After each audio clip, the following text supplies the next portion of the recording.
Aujourd'hui, monsieur le maire, on ne peut qu'être content que dans le cadre des 130 ans du cinéma, eh bien, le festival La Ciotat Berceau du cinéma eh bien, est une belle édition encore une fois. Quand on est la ville du cinéma, quand c'est ici, précisément à l'Éden, que le plus ancien cinéma du monde encore en activité a vu la naissance ici, sur ce sol.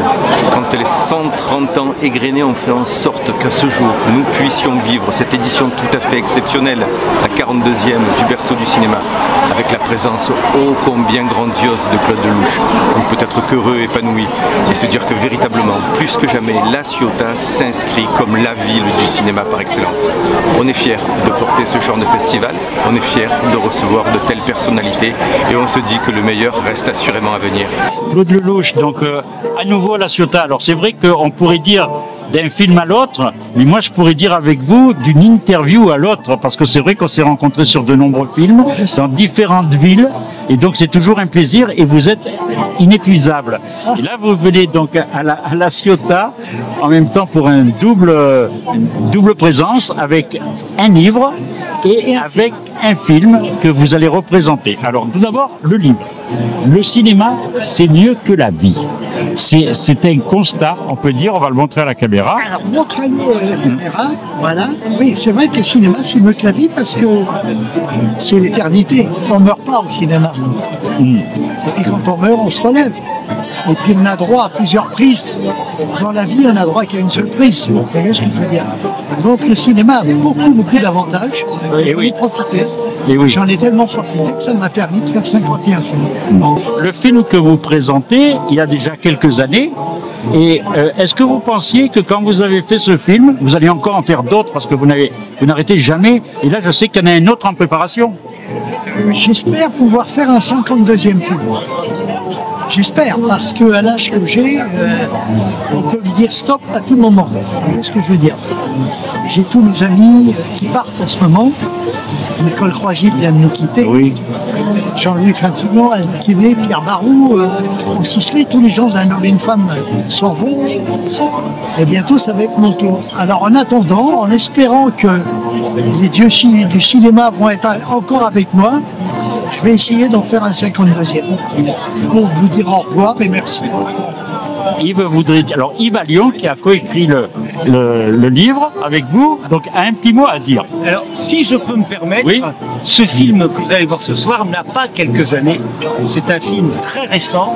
Le film, d'un film à l'autre, a effectivement quelques années, mais ça c'est une nouvelle version. Une nouvelle version augmentée, mise à jour de tous les films jusqu'à finalement, et c'est donc un film totalement neuf, et qui plus est, qui n'a jamais été présenté sur grand écran, c'est donc une avant-première mondiale. Ah, alors ça fait plaisir. Eh oui. La presse ne vous a jamais épargné, mais en même temps, cette presse-là n'a pas été récompensée parce que justement, à un moment donné, c'est vous qui aviez raison. Vous savez, le marteau, il tape toujours sur les clous qui dépassent. Et j'ai toujours essayé de faire du cinéma autrement, à ma façon à moi. Voilà, et ça m'a porté chance avec le public. Mais avec le temps qui passe, les critiques deviennent très gentils avec moi. Je me retrouve avec des 5 étoiles partout. Voilà, donc le temps qui passe, c'est lui le plus grand critique. Et le chiffre 13, c'est un chiffre qui vous a porté chance et qui va continuer à vous porter chance. J'espère. Il est sympa avec moi, mais on a tous un chiffre qui nous est favorable. Voilà. Mais écoutez, comme je suis très superstitieux, je ne veux pas démystifier les miracles. Alors, moi j'ai des souvenirs avec vous à La Ciotat. Est-ce que, comme ça, c'est une petite anecdote, mais est-ce que vous jouez toujours au ping-pong? Toujours. Oui. Toujours, mais de moins en moins bien. À l'âge que j'ai, les choses deviennent de plus en plus compliquées. Même le ping-pong.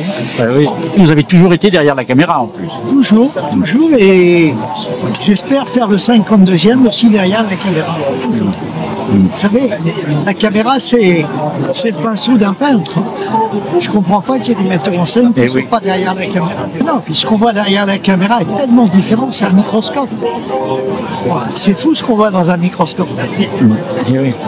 En tout cas, Claude Lelouch, vous restez une seule journée à La Ciotat, mais en tout cas, ça nous a fait plaisir de vous revoir, et puis on vous reverra pour le prochain film, ça j'en suis certain. J'espère. Voilà. J'espère. Merci beaucoup. Allez, là je te rends. Oui. Et en plus, donc, vous consacrez les 130 ans pendant une année à La Ciotat avec plein d'activités. On l'assume pleinement, ce sera une année exceptionnelle où nous fêtons le cinématographe et par extension donc le cinéma. Donc c'est une année pleine, entière et totale dans laquelle nous rendons grâce véritablement au cinéma pour tout ce qu'il nous a apporté à nous à La Ciotat et pour tout ce qu'il a apporté aussi au monde en tant que rêve, en tant qu'entité, en tant que foisonnement d'idées pour faire en sorte que ce monde que nous vivons soit peut-être un peu plus léger grâce au cinéma. C'est ici que c'est né. Quoi de mieux?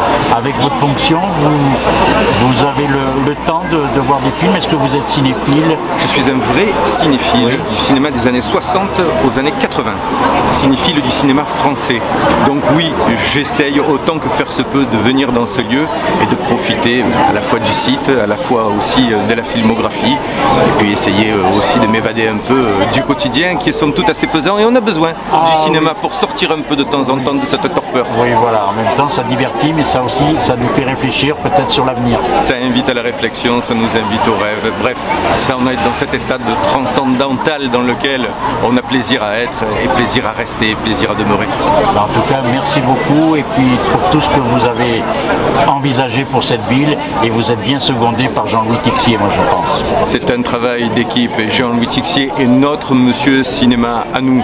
On est fiers de l'avoir à nos côtés, je suis particulièrement heureux qu'il puisse m'accompagner dans cette belle aventure qui est une aventure collective et qui fait vivre le cinéma et donc par extension qui fait vivre La Ciotat. C'est ça, c'est le collectif et c'est le public. Exactement. C'est les citoyens donc en général. Exactement. Merci beaucoup. Jean-Louis Tixier, donc un festival que vous avez créé qui arrive à jumeler avec les 130 ans du cinéma, une édition spéciale puisque cette année il n'y a pas de compétition, donc ça ne peut que vous faire plaisir.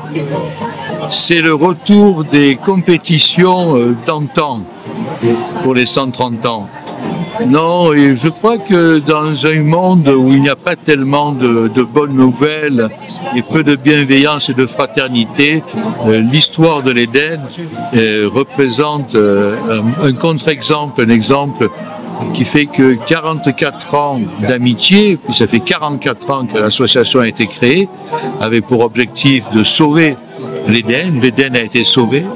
Il n'a jamais été aussi vivant qu'aujourd'hui et il y a, je pense, vraiment de quoi se réjouir parce que, eh bien, ça continue et ça continuera encore. Et oui, appelez-nous même, parce que c'est vrai qu'à l'époque, bien sûr, à l'époque on y croyait et il fallait sauver ce lieu absolument. Et tu en as fait partie, et tu as fait partie des pionniers. Tu as fait partie des pionniers. Et ben, en tout cas, je suis très content que ce festival continue à prendre de l'ampleur, que les artistes continuent à venir, parce que ça aussi c'est important.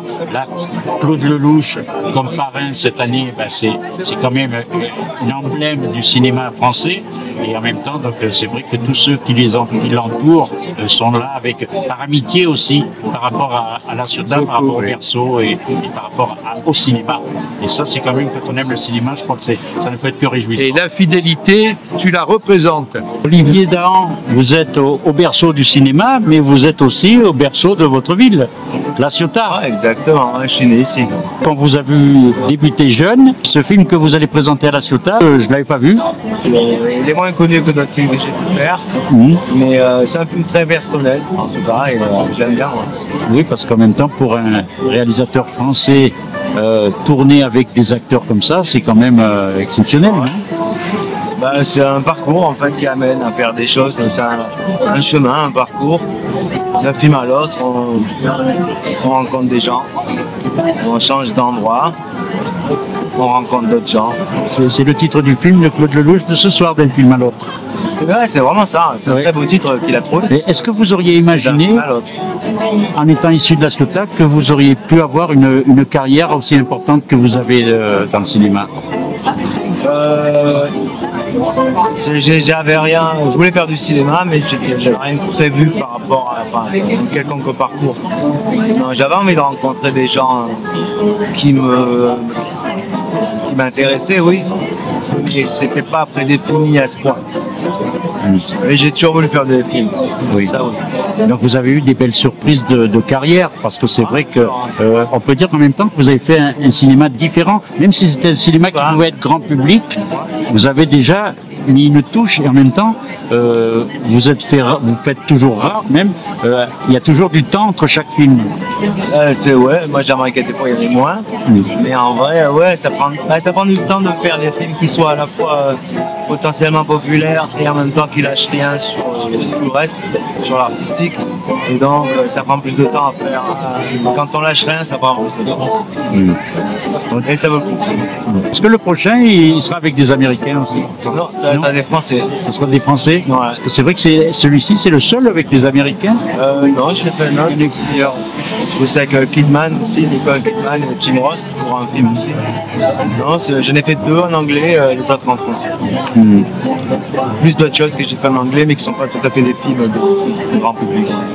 La différence, est-ce que quel est... C'est le même métier, c'est le même en anglais ou en français, c'est pareil, on fait la même chose au sens. Après, il y a des petites différences culturelles entre les acteurs, par exemple, mais chacun a ses spécificités et tout marche en fait. Il n'y a pas une grande différence en réalité. Que ce soit ici ou ailleurs, les artistes. Il n'y a pas plus de contraintes aux États-Unis qu'en France? Il y en a autant. Il y en a autant?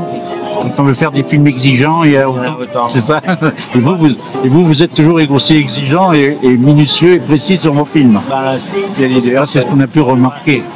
Ouais, c'est pour ça que j'en fais moins.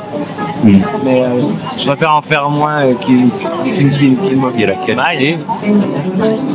Pas qualité, je sais pas, mais en tout cas que moi je juge bon pour moi, plutôt que des choses dans lesquelles je me retrouverai moins. Oui. C'est important de se retrouver dans le film qu'on fait. Alors nous, on est impatients de voir celui-ci, de le découvrir, cette période américaine, et en même temps, on est impatients de découvrir votre prochain film, donc qui est prévu pour quand, lui? Je tourne en septembre. Vous tournez en septembre. Il y a déjà un titre? Ouais. Oui. C'est tiré d'un film, d'un roman de Zola. D'accord. En tout cas, nous... Lequel, je sais pas. Oui, en tout cas... J'attends un peu. Oui, voilà. De toute façon, on est impatient parce que c'est vrai que à chaque fois qu'on voit un film de vous, on est pris par l'histoire, même si des fois vous prenez certaines fantaisies, parce qu'on peut dire que vous n'hésitez pas. On fait de la fiction. Voilà, donc c'est important de dire qu'on crée une œuvre et on n'est pas là pour reproduire la vie des personnes. Voilà. En tout cas, Olivier... Quand je prends quelqu'un qui a déjà existé, je le traite comme un personnage de fiction, c'est-à-dire qu'à la fois tout doit être vrai, mais tout est faux en même temps. C'est du cinéma. Et oui, voilà, c'est ça, parce qu'on reconstitue... Mais tout doit être vrai dans le cœur. Oui, voilà, c'est ça. C'est-à-dire qu'il faut que ça soit sincère et qu'on puisse être ému par les images, parce que c'est ça votre cinéma. C'est ce que j'essaye en tout cas. Voilà, tant bien que mal. Olivier, merci. On se retrouve dimanche. Ça marche. Merci. Alors Gilles Cohen, vous êtes venu à La Ciotat pour fêter les 130 ans du cinéma et en même temps pour le berceau avec les premiers films. Donc, j'étais là comme membre du jury 2 ans. Et là, il se trouve que je tourne une série à La Ciotat. Ah, d'accord. Voilà. C'est quoi comme série? Ça s'appelle Tout pour la lumière. C'est pour Netflix et pour TF1. Et quand on m'a proposé de passer ce soir, j'ai été très touché parce que j'ai eu beaucoup d'amitié pour ce festival, pour ce lieu, pour les gens qui l'organisent. Je suis très touché de savoir que c'est sa 42e édition.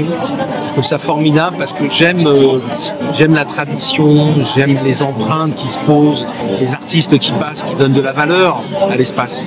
Ça me touche beaucoup parce que c'est la mémoire vivante des hommes et de nos villes. Et oui, à l'époque, quand on l'a sauvé, parce que je faisais partie de l'équipe, c'est grâce à un article qui a été fait aux États-Unis. Ah ouais. Et donc ça a interpellé, parce que moi j'ai rencontré un confrère qui m'a dit mais bon, il y a ce cinéma-là, il faut le sauver. Il a fait un article Et du coup, c'est vrai qu'avec les organisateurs du festival à l'époque, on était contents parce que ça devait être un supermarché ou une station-service. Il y a tellement de lieux comme ça qui ont été dévastés à Paris, le Cirque Medrano par exemple, qui est devenu un supermarché. Là, les institutions de l'époque ont dit on en parle aux États-Unis, alors ça veut dire que c'est important. Il y a quelque chose. Voilà. C'est quand même grave. Alors, pour revenir à la série que vous tournez, oui. C'était une série policière? Non, c'est une série c'est une série à la fois familiale et artistique. C'est-à-dire, c'est l'histoire d'une école de chant et de danse. C'est un peu l'histoire d'une école de comédie musicale dans laquelle il y a une famille qui dirige cette maison. Moi, je suis le mari de la directrice. Je suis à la fois prof de composition dans la série. Et donc, c'est une série qui raconte la vie de jeunes apprentis artistes. Voilà, leur vie intime et leur vie professionnelle. On les voit travailler, danser, chanter, on les voit s'engueuler, on les voit vivre. Et on voit cette famille qui est faite d'enfants, de maris, etc. Donc, rentrer dans toute cette histoire. C'est une sorte de saga estivale, un feuilleton estival, un peu à la façon de Fame ou de Mundo Stress, la série espagnole. Ah, bah, ça va changer un petit peu parce que c'est vrai que les séries policières, à la longue, c'est un peu. Là, c'est une série familiale fédératrice, une série forte avec de l'émotion, avec de la comédie, avec beaucoup de choses comme ça. C'est la première saison? Bah là, on y en aura plus. Non, vous savez, les séries, c'est fait pour être décliné. J'espère que celle-ci aura du succès et qu'elle vivra longtemps. Voilà. Et au cinéma, alors au cinéma, je joue dans un film qui sort le 2 juillet qui s'appelle Rapace. Comment? Rapace, de Peter Dourounzis, avec Sami Bouajila, Mallory Vanek, un garçon que j'aime beaucoup, Jean-Pierre Daroussin. Voilà, moi j'ai Stéphane Crépon qui était dans le bureau des légendes avec moi. Moi j'ai un rôle de flic dans ce film. Ensuite au mois de septembre j'ai un film, une très belle comédie qui sort avec Christian Clavier et Ryan Bensetti, qui s'appelle Le Million. Une belle comédie où j'ai un très beau rôle. Je suis ravi d'avoir travaillé avec ces deux acteurs, notamment Christian Clavier qui pour moi est un très grand acteur de comédie. Et j'étais heureux de le rencontrer parce que quand j'étais adolescent, je me rappelle, j'avais 14 ans, je suis allé voir Les Bronzés quand c'est sorti. Pour moi, ça avait été une vraie nouveauté. Par rapport à votre carrière, est-ce que justement le fait de faire des personnages diversifiés, c'est quelque chose qui vous a enrichi? Parce que c'est vrai qu'au départ, on a pu vous voir dans des rôles de salauds, des trucs comme ça. Donc, comment vous avez pu rompre avec cette image? C'est pas moi, c'est les gens qui proposent des trucs. Là, je suis dans quelque chose de très familial, de très fédérateur. C'est vrai que des fois, j'en ai un peu marre de jouer les rôles de voyous, de président de la République, ou d'hommes de pouvoir qui n'ont pas de vie familiale, qui n'ont pas d'enfants, qui sont toujours des personnages qui passent comme ça. Et là, je suis très content de faire ça, justement. Mais j'aime bien varier. Et moi, je suis un théâtreux aussi. Hein. Donc, j'aime bien laisser pousser les cheveux, composer, changer. Mais le cinéma est tellement réaliste que l'imagination, des fois, manque d'espace. Le cinéma de Claude Lelouch, vous aimez? Oui, beaucoup. Je ne l'ai pas rencontré, mais j'aimerais bien lui serrer la main avant de partir. Bah, c'est un peu une légende du cinéma. Vous auriez aimé tourner avec lui? Ah ouais, mais je ne pense pas que ça se passera parce qu'il ne me connaît pas. Donc, mais j'aimerais bien, moi j'adore. Il prépare son prochain film. Ah ouais, vous allez lui dire Jules Cohen qui veut tourner avec toi. Voilà. Bon, en tout cas, Jules Cohen, merci beaucoup. Moi qui vous remercie. Bon festival. Merci. Et bon tournage aussi. Ouais, bah ouais. Et en plus, vous avez le beau temps. Avec l'été qui arrive. Très bien, merci.